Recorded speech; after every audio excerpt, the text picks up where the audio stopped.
வணக்கம் நண்பர்களே. இந்த பதிவில் என்ன பார்க்க போகிறோன்னா, திருநாகேஸ்வரம் பரிகாரம் பற்றிய பதிவு தான் இந்த வீடியோவில் பார்க்க போகிறோம்.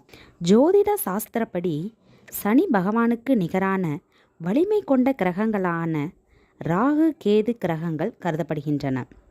ராகு கிரகம் ஒருவரின் ஜாதகத்தில் நல்ல நிலையில் இருந்தால் அந்த ஜாதகர் யாருமே எட்ட முடியாத பல சாதனைகளை செய்யக்கூடிய நிலையில் இருப்பார். அதே நேரம் ஒருவரோட ஜாதகத்தில் ராகு கிரகம் பாதகமான நிலையில் இருந்தால் அந்த ஜாதகருக்கு ராகு தோஷம் ஏற்பட்டு வாழ்க்கையில் பல துன்பங்களை அனுபவிக்க நேருது. இத்தகைய ராகு தோஷம் நீங்கள் செய்யப்படுகிற பரிகாரம் குறித்து தான் இந்த வீடியோவில் தெரிஞ்சுக்க போகிறோம். ராகு தோஷம் அப்படின்னா என்னன்னு பார்த்தீங்கன்னா, ஒருவரோட ஜாதகத்தில் ராகு கேது ஆகிய 2 கிரகங்களும் சில குறிப்பிட்ட இடங்களில் இருக்கிறதுனால அந்த ஜாதகருக்கு இந்த 2 கிரகங்கள்னால தோஷம் ஏற்படுது. இதில் ராகு தோஷம் அப்படிங்கிறது, ராகு ஒரு நபரோட ஜாதகத்தில் அவர் பிறந்த லக்னம் 2, 5, 7, 8 ஆகிய வீடுகளில் இருந்தால் அந்த ஜாதகருக்கு ராகு தோஷம் இருப்பதாக பொருள். அதை சர்ப்ப தோஷம் அப்படின்னு சொல்லுவாங்க. ராகு தோஷம் ஏற்பட்டால் என்ன பலன் அப்படின்னு பார்த்தீங்கன்னா, ஜாதகத்தில் ஏற்படுற இத்தகைய ராகு தோஷத்தால் அந்த ஜாதகருக்கு சரிவர கல்வி இல்லாமல் போகும். பிறரை கீழ்த்தரமாக பேசுறது, கெட்ட வார்த்தைகளால் அதிகம் திட்டுறது, போதைப் பொருட்கள் உபயோகிப்பது போன்ற நடவடிக்கைகளை ராகு தோஷம் கொண்டவர்களிடம் இருக்கும். அது மட்டும் இல்லாமல் எந்த ஒரு வேலையிலையுமே நிலையாக இருக்க முடியாத குணம், சமூக விரோதிகளுடன் பழக்கம், திருமண வாழ்க்கை அமையாத சூழல், திருமணமானாலும் குழந்தை பேறு இல்லாமல் போவது, வாழ்க்கை துணையுடன் ஓயாத சண்டை சச்சரவுகள், இந்த மாதிரியானவெல்லாம் ஒரு ஜாதகத்தில் மேலே குறிப்பிட்ட அந்த வீடுகளில் ராகு கிரகம் இருந்தால் ஏற்படும் பலன்களாகும். ராகு பரிகார ஸ்தலம். ஜாதகத்தில் ஏற்படுற ராகு தோஷம் தீர மிகச்சிறந்த ஆன்மீக பரிகாரமாக இருப்பது திருநாகேஸ்வரம் ராகு பரிகாரமாகும்.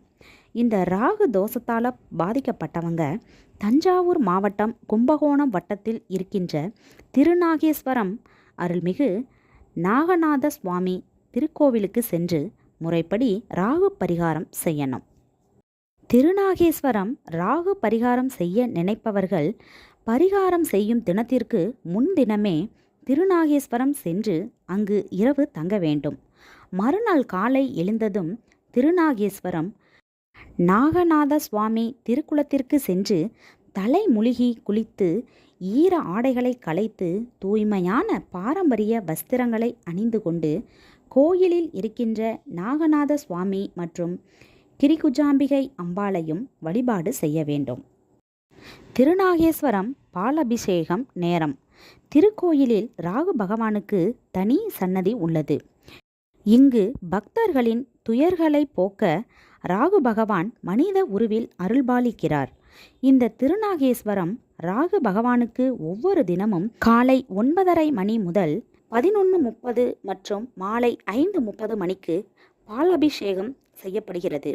ஜாதகத்தில் ராகு தோஷத்தால் பாதிக்கப்பட்டிருப்பவர்கள் தங்களின் தோஷம் தீர இங்கிருக்கின்ற ராகு பகவானுக்கு காலை 9:30 அல்லது முற்பகல் 11:30 ஆகிய காலங்களில் செய்யப்படுகின்ற பாலபிஷேக பூஜையின் பொழுது தங்கள் தோஷம் நீங்குவதற்கும் பாலபிஷேகம் செய்ய வேண்டும்.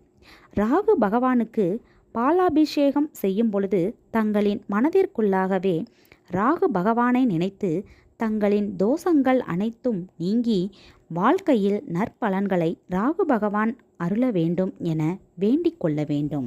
பிறகு கோயிலுக்குள்ளாக மற்றொரு சன்னதியில் இருக்கின்ற உற்சவர் ராகு பகவானுக்கு மலர் மாலை சாற்றி வழிபாடு செய்ய வேண்டும். பின்பு கோயிலை 9 எண்ணிக்கையில் வலம் வந்து வழிபாடு செய்ய வேண்டும். மேலே சொன்ன முறையில் திருநாகேஸ்வரம் பரிகாரம் செய்பவர்களுக்கு ராகு பகவானின் முழுமையான அருள் கிடைத்து அவர்களின் வாழ்வில் மேன்மையான பலன்கள் உண்டாகும். நன்றி மக்களே. மீண்டும் வேறொரு நல்ல பதிவு மூலமாக சந்திக்கலாம்.